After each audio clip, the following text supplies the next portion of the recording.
What's good, YouTube? Miguel here with Perfectly Engineered Reptiles. If you haven't, please like and subscribe. Hit the bell notification so you get all of our latest videos. Also follow us on Instagram at perfectly_engineered_reptiles. We'd really appreciate it. Have you follow us on our journey, grow with us. So what we're going to talk about today, guys, is probably the most popular morph, recessive speaking, in all of ball pythons, and that's clown. So clown is recessive, which means that it needs two copies to be a visual representation of the morph.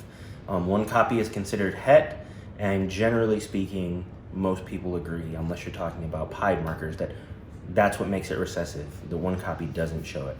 So what about the clown? The clown was started in 1999 by VPI, who also happens to be the breeder who founded Axanthic, my favorite recessive, my favorite morph actually. They started in 1999 and they named it the clown ball python because the story goes that the import that was first a clown had the teardrop shaped pattern by the eye. They also do have it on their sides as well, but it was by the eye and it reminded them of the crying clown, and so they named the clown ball python. That's what I found on the internet. If anyone knows true source, has ever talked to them, or knows how the clown came about, please comment below and let us know.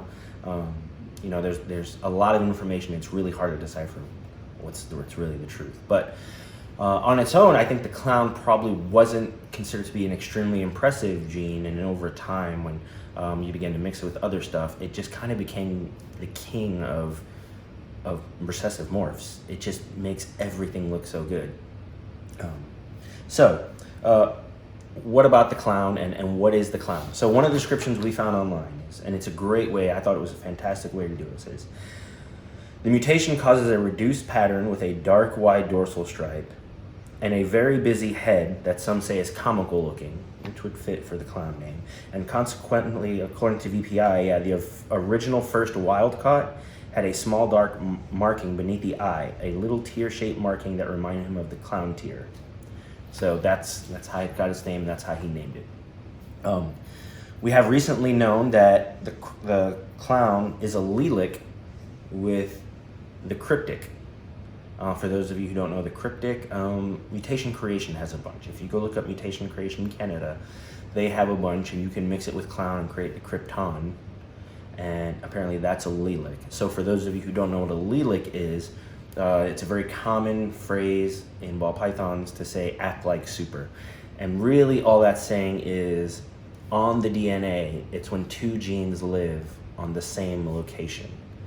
And so when you breed a ball python and you make an allelic, in this case, let's say clown and cryptic, you can never make a normal, because when a parent passes on one strand of DNA, it's going to have either the clown or the cryptic at that location.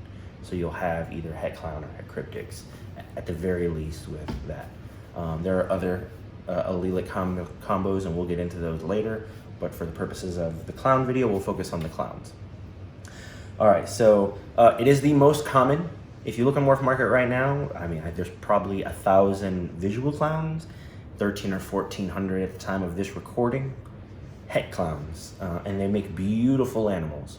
So what we're gonna do now is we're gonna show you our 3 clowns, and those are the building blocks that we're going to have to build into some of the codoms and other things that we wanted to show you. So our first clown, she was our she was our 4th ball python. I bought a male first just because I thought it would, you know, I was crazy and thought it would just be a pet, and we started our downhill trek of investing in the clowns. So she is just a standard clown. So I'm going to show you her now. She's getting good size on her. She's about 650 grams, I think we weighed her today. She's a good representation of the standard clown. See that head stamp? There she goes. She's coming to say hi to you guys. We named her Cleopatra, and as you can see, these are the teardrops that we talk about. See? Thin dorsal stripe. She was sold only as a clown, but I've seen other clowns that have much more pattern. A lot of times you'll see blade clowns that have reduced pattern. I don't think she has that. She's not been, but she is a very reduced version of the clown. Beautiful girl, 650 grams. Probably in about 2 years, she'll breed for us, and we're gonna make hets, guys. We're gonna go the longer route and make hets, and we'll tell you the advantage of that and why we chose to do that. But she's just a beautiful girl, loves to be handled, sweet, sweet girl. All right, so on that, we decided that there was more than one version, and I always, this is the tricky part. So this girl's in shed, so it's not gonna do her any justice. She's much smaller, she's about 175 grams. She's also just straight clown, but if you notice her sides, much, much, much busier. She actually has alien heads. A lot of them actually have mouths. Almost looks like a howling mine or a ghost. You can see it. Yeah. Now she is super, super in shed. I don't know if you can see those eye caps. So like I said, the colors are probably gonna look either muddy, like chalkied out, or very dark. But she is a beautiful clown girl, very nice. She's one of our newer additions. I'm gonna put her back. Now our last one is actually a het clown. And the reason I'm gonna show you her is to show you that it doesn't actually show you anything. She was hanging out in her water dish. But this is an orange dream clown, balled up, just the name, ball python. And she's a beautiful orange dream girl, but she's het clown, so you can see it. She's missing the teardrops. She's missing the crazy head stamp. She's your typical orange dream. But make no mistake about it, she is going to help breed with some of our powerhouse males that we were producing in-house, probably hets, giving us a little bit smaller chance to produce the visuals, but we're okay with that. But she's an orange dream het clown. Beautiful little girl.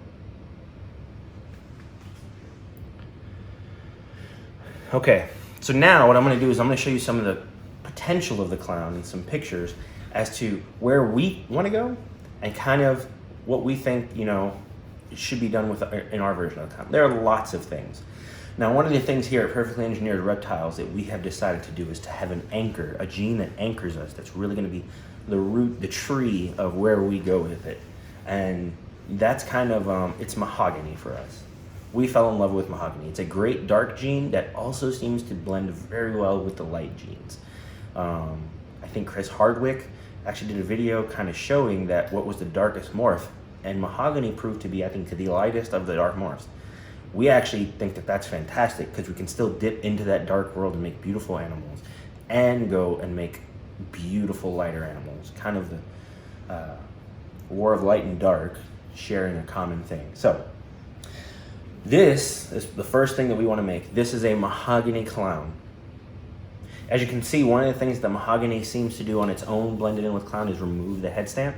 It kind of gives it a different color head than the rest of the snake, and also gives it loses the clown head stamp. Now, some people don't like that, but I think this animal is still very beautiful, and it's going to be a building block, something to build on.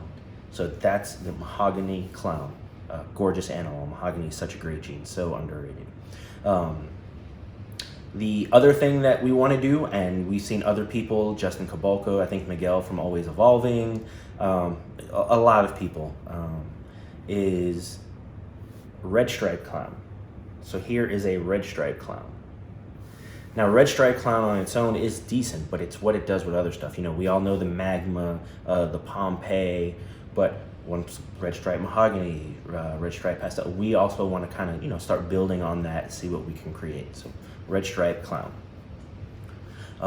One of the next ones that we think is just an amazing gene. It's getting notoriety. I think some of the other people out there have shown what it's capable of and mixed it in, and we're gonna get there, is cypress clown. So here is cypress pastel clown.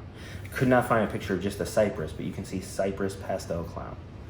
Now, for those of you who are wondering, well, is how much influence pastel has on that? I will show you the picture of a pastel clown just so you can see the difference and see the influence of what cypress is doing. So this is a picture of a pastel clown. Fairly cheap to get into. If you were buying clowns, you can get a pastel clown or even a killer clown for generally under $500. Very common morph. Pastel is beautiful, enlightens everything. The most popular gene. But you can see what pastel does. Now, I'm gonna go back to the cypress. And you can see the difference. Cypress is such an amazing, amazing gene. And how it's as old as it has and is not more popular, I think it kind of flew under the radar, but it's beginning to blow up, I think, and I think we knew we had to dip into it. One of the other ones is Orange Dream. Unless you've been under a rock, if you've been in this industry at all, you know why and who made Orange Dream famous. It was Ozzy. You know, Ozzy grinded out and really stayed with that project for a long time, and it rewarded him for his hard work. And he has made beautiful Orange Dreams, and other people have built on that. So if you're wondering what an Orange Dream clown looks like, here's an Orange Dream clown. Just what it can do, Orange Dream, especially mixed with Enchi. Enchi is another good one, but Orange Dream clowns look beautiful. Those deep orange colors, those bright colors, it's a great, great gene. There are some other ones we want to do, but those are kind of the ones that we wanted to show you to kind of start with. And we'll mix them all in. You know, there will be some Orange Dream, Mahogany, Cypress clowns somewhere in our future, we have no doubt.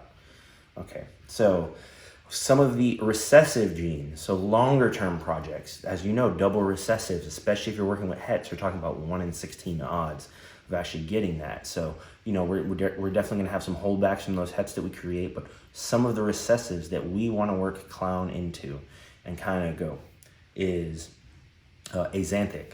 Now, for those of you who've not seen an axanthic clown or don't know what axanthic is a gene that kind of grays out and you end left with white, gray, and some shades of brown. But here's an axanthic clown. Beautiful animal. Axanthic being my favorite morph. I'm super excited to put one of these into my collection. Maybe a powerhouse breeder, or it may just be something I put around my neck and show off as a pet. But a very beautiful animal, and who knows what direction you can take with this. Kind of want to mess with this with pattern reducing, or maybe even jumbling up pattern, things like leopard, you know, down the road, things like that. So we'll see what happens. The next one that we are very excited for, it's a gene that we've dipped into. It smooths and cleans it out so much. I think it is a beautiful snake, and when we make it, we will probably do the Billy dance for mutation creation, because it's just gonna be that amazing, is the Clown Desert Ghost.